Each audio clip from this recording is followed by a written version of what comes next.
On the phone, we've got a former Australian Army captain and the founder of an organisation called Forsaken Fighters. They advocate and assist vets and mission essential personnel who've served the Australian government. Jason, thank you so much for chatting with us this morning, mate. Yeah, thanks for having me on the program.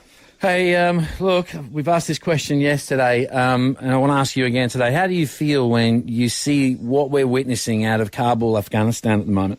Oh, look, it is really heartbreaking to see that video footage, and I'm getting live feeds from people on the ground in other areas that were recently overrun, like Kandahar and from Kabul, and it is really disheartening to see those people that we were once there assisting for 2 decades, resulting in that within a few days. It's a really hard pill to swallow. Jason, it's so hard for you. All this work that you've done is getting undone as we speak. We've 26,000 Australians serving in Afghanistan, 41 falling between 2002 and 2014. The emotional toll for the vets as it is here with PTSD, I mean, this has to be a trigger.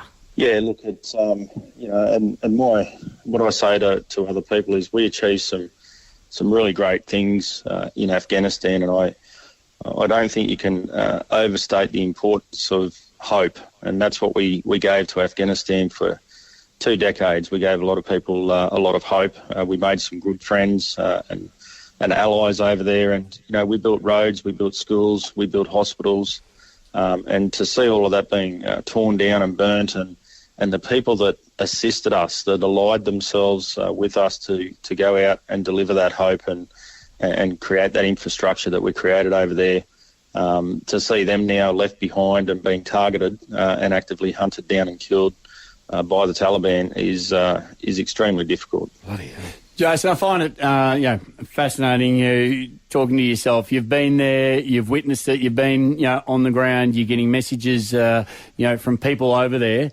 And you talk about hope. Can that hope be put back there? Look, I think it can, but it would take significant military contribution again, and I don't think people are ready for that at this stage. And it is really concerning to see how it's just fallen back and basically been plunged back into the dark ages within a few days, and I think that's a result of it was a rapid withdrawal. It was a rapid, and I think it took probably the Afghan government by surprise as well.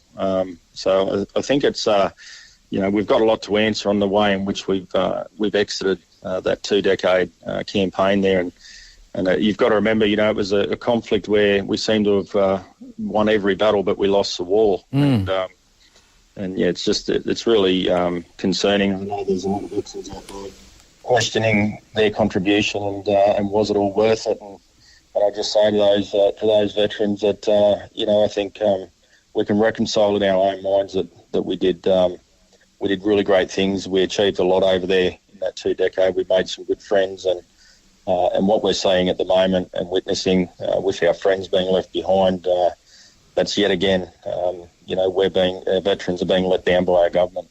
That is horrendous, Jason. And for the work that you've done, I mean, you saw firsthand giving women and children their rights back. I mean, that is a huge privilege and an honour. I do want to ask about that situation now. You must be very concerned. I mean, I am so lucky as a woman to live here in Australia, to think that all their rights are taken off them. They now won't be able to get an education.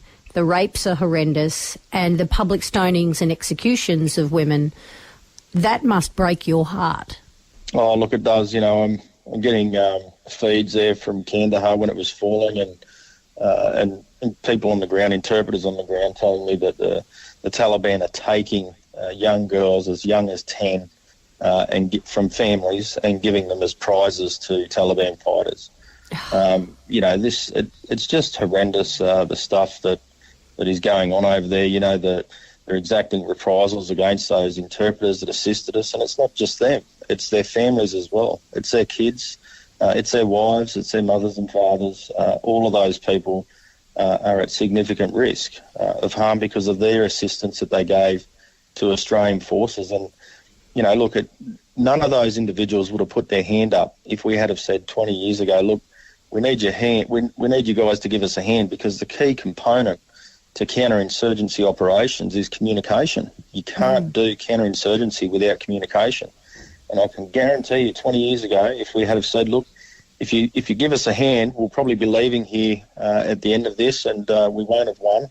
We won't have achieved very much, but your lives will be at significant danger. There would have been nobody putting their hand up to give us to help us achieve what we did achieve over there.